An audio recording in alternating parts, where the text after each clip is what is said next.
What if I told you that right now, in this very moment, you are missing 90% of what is actually happening around you? Not because you are distracted, not because you are lazy, but because your brain is literally deleting reality before you ever get a chance to experience it. Sounds crazy, right? But by the end of this video, you are going to have a superpower that most people will never develop: the ability to actually see the world as it truly is. Welcome to one of the most important skills you will ever learn.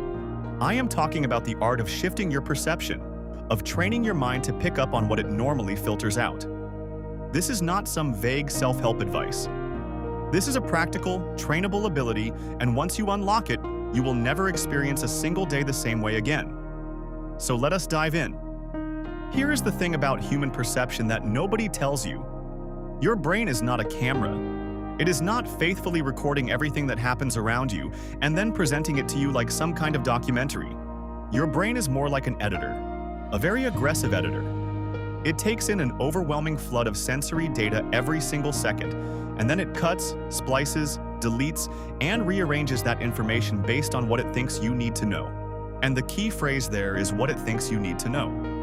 Because your brain's priorities and your actual best interests are not always the same thing. Let me give you a simple example. Have you ever bought a new car and then suddenly started seeing that exact same car everywhere? Those cars were always there. They were always on the road. Your brain just did not consider them relevant before, so it filtered them out. This is called the reticular activating system at work, and it is just one of dozens of cognitive mechanisms that are constantly shaping and limiting what you perceive. Your brain is running on a set of filters that were largely installed during your childhood, shaped by your culture, reinforced by your habits, and never once questioned by most people. These filters determine what you notice and what you ignore, what you consider important and what you dismiss, what you believe is possible and what you assume is impossible.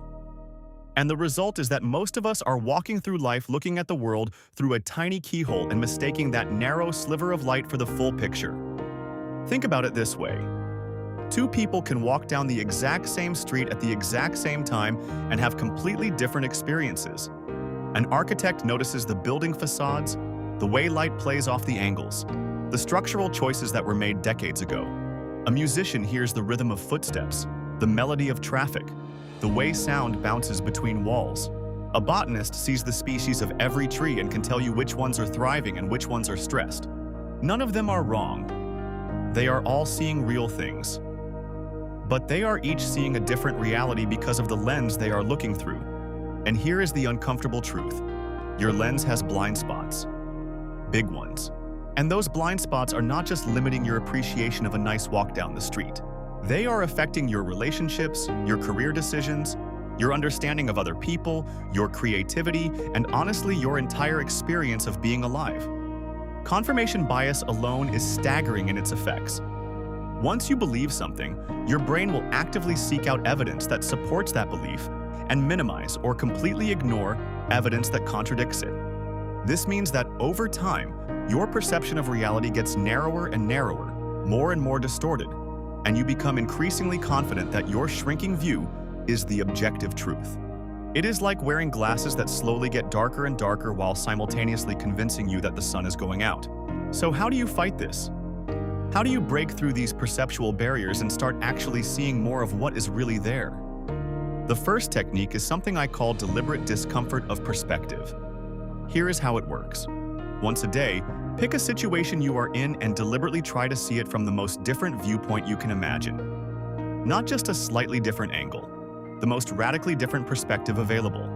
If you are stuck in traffic and feeling frustrated, stop and genuinely try to experience that moment from the perspective of someone who just got their driver's license for the first time after years of being unable to drive. If you are in a meeting at work and you think a colleague is being difficult, pause and try to construct the most generous possible interpretation of their behavior. What if they are dealing with something you know nothing about? What if their communication style is simply different from yours? This is not about being naive. It is about training your brain to generate multiple interpretations instead of locking onto the first one. Because the first interpretation is almost always produced by your existing filters, and we have already established that those filters are incomplete. The second technique is sensory rotation. Most of us are heavily vision dominant. We navigate the world primarily through what we see. So try this. Spend 5 minutes a day focusing exclusively on one of your other senses. Close your eyes and just listen. Really listen. Not to identify sounds so you can label them and move on, but to actually hear the texture, the layers, the spatial quality of the sonic environment around you. Or focus entirely on touch. Feel the texture of whatever your hands are resting on. Notice the temperature of the air on your skin. Feel the pressure of your body against the chair. What this does is remarkable. It forces your brain out of its default processing mode. It activates neural pathways that have been underused, and it literally expands your perceptual bandwidth. After a few weeks of this practice, people consistently report that the world seems richer, more vivid, more detailed, and they are not imagining it. Their brains are actually processing more information than before. The third technique might be the most powerful, and it is also the simplest. Ask better questions. Most of us move through the world in statement mode. We see something and our brain immediately generates a statement. That person is rude. That idea will not work. This neighborhood is dangerous. Statements. Close perception. They are endpoints. Your brain hears a statement and thinks, okay, we are done here, move along. But questions open perception. They are starting points. Instead of that person is rude, try what might be motivating their behavior. Instead of that idea will not work, try what would need to be true for this idea to succeed. Instead of this neighborhood is dangerous, try what is actually happening here and what am I basing my assessment on. Questions force your brain to keep processing, to keep looking, to keep gathering data instead of shutting down and filing the experience away under a pre-existing label. Now let me tell you a story that brings all of this together and shows you just how transformative this shift can be. There was a doctor, and I will not share her real name, but let us call her Sarah. Sarah worked in an emergency room for over 15 years. She was excellent at her job, fast, efficient, accurate. She could assess a patient in seconds, and her diagnostic instincts were almost always right. But one night, a teenager came in with symptoms that Sarah immediately categorized as drug-related.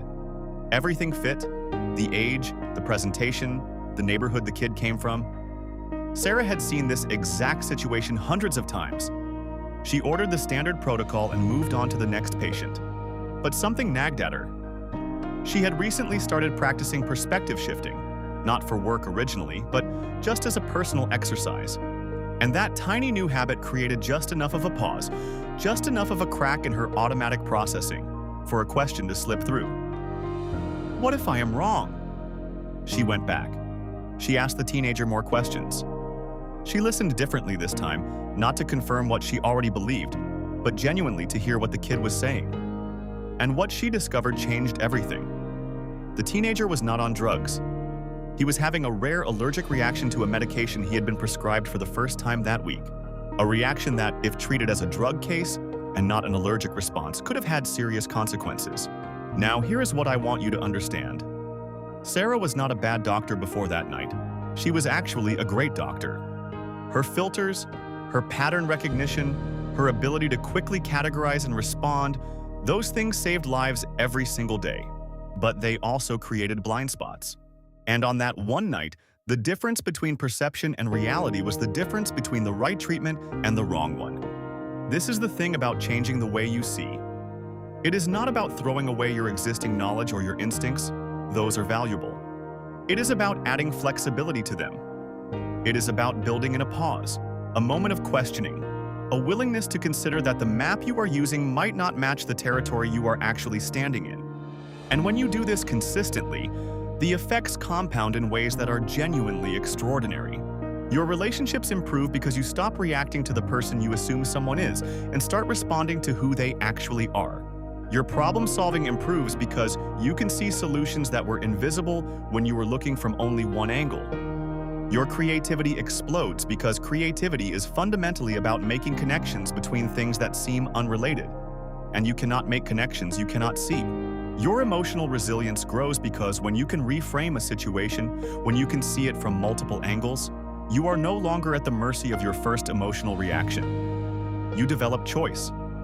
And choice is freedom. I want to be honest with you about something, though. This is not easy.